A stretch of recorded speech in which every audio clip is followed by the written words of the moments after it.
Hi, my name is Jason Hahn, and I teach at Abington Senior High School in Abington, Pennsylvania.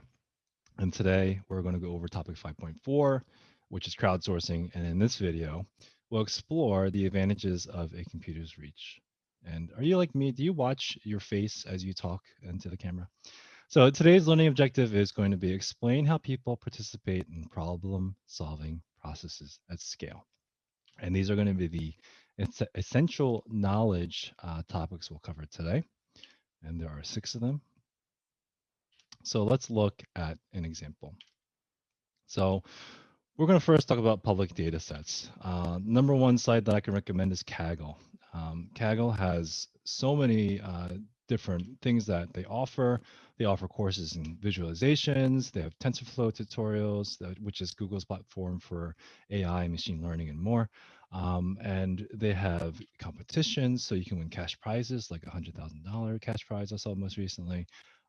There's swag and props for you to win. And there's also notebooks. So places for you to house your code and your data and your notes. And it's similar to GitHub where everybody can collaborate and they can go into your code and mess around with it. Like not yours, but they can mess around, they can download it and mess around with it and they can give you feedback. And you can ask people, hey, what's wrong? And it's a great community for data scientists and budding data scientists. With Google public data sets, it's free for the first terabyte to download data from there. And it's an all-in-one package. They use BigQuery, which is a library and tool set for SQL. So if you're interested in learning, I guess those tools, they're super ubiquitous across all data scientists, then I would say, go for that. Yes, you have US government data, and they provide data on agriculture, energy, water, and health. And then your local government will provide data as well. And they put it there to keep them accountable and to have data scientists figure different trends and to help out the community.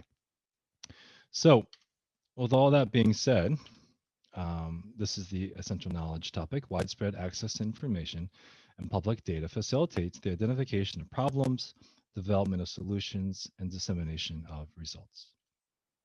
So next we have distributed computing. And you can donate spare computing power to help calculations. And what I mean by that is like this program called Folding at Home, which was made by Stanford University. Back when I had a PlayStation 3, this was one of the things that came with it, and it was protein folding. Proteins are made up of long chains of amino acids, and they tend to fold in a certain way. But sometimes they can have misfolds, and that can lead to problems like cancer and Alzheimer's disease and Huntington's disease. And so these things when they do misfold, it's a major problem that they don't know why. So what they're doing is they're taking little bits and sending it to people, to computers that volunteer all around the world. The computer will process something and then send it back. It is not on the PlayStation 3 anymore, but when it was, I was doing my part to help out. Just a recent development, actually, Google has a program called AlphaFold based on their DeepMind technology, and they actually solved this, quote unquote. And you can look it up. I didn't really do too much research, but this actually right now, the folding at home is being used to work on COVID. Now we have Boink, which is part of UC Berkeley, and they have the same sort of platform, but instead of just doing protein folding, they have mathematics projects and astrophysics and climate and even Minecraft at home, which I thought was interesting. Minecraft, what they do is they send out seeds to people, and then the computers will develop the world according to that seed and then send information back. Why that's useful, I'm not too sure, but it's pretty cool. And there's so many others out there. These are just 2 of the more popular ones um, that are there. So 3 topics here. Science has been affected by using distributed and citizen science to solve scientific problems. Citizen science is scientific research conducted in whole or part by distributed individuals, many of whom may not be scientists, who contribute relevant data to research using their own computing devices, such as my PS3. And then human capabilities can be enhanced by collaboration via computing. So, yeah. Now, innovations made possible with crowdsourcing. Number one is Spotify. I'm sure relevant to a lot of us. One is collaborative playlists. So if you're at a party and you make a playlist that everybody can add their songs to, that's an obvious way to crowdsource. But their algorithm is one of the better ones out there.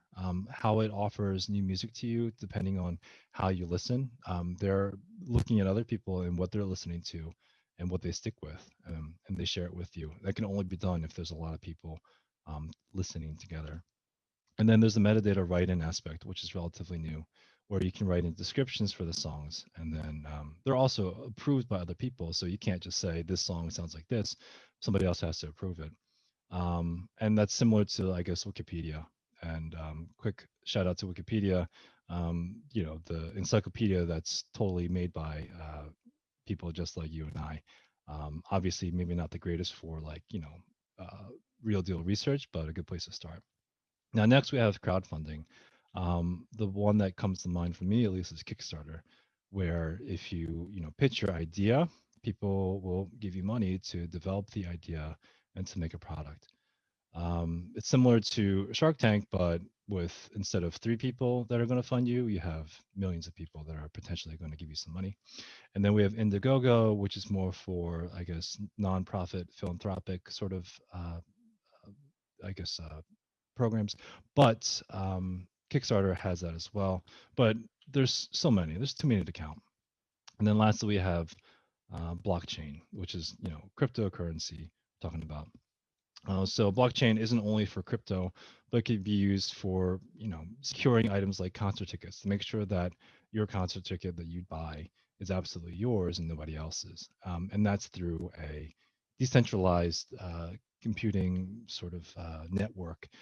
So every computer is doing their part to ensure that each block in the chain is going to be secured relative to the ones before and after it. So points here. Crowdsourcing is the practice of obtaining input or information from a large number of people via the internet. And crowdsourcing offers new models for collaboration, such as connecting businesses or social causes with funding. So, what should we take away? Um, Again, the learning objective was explain how people participate in problem solving processes at scale. Now, I just want to just put out there, the computer has a wide reach, and we can connect to a lot of people in many different countries. But we tend not to. We tend to stick with the people in our community, which is great. But we can do so much more by just doing a little bit of searching and reaching out to people via Twitter or email to see how we can help enhance our global community and not just our local community. So anyway, something to think about. And thank you so much. And I appreciate your time. And have a good day.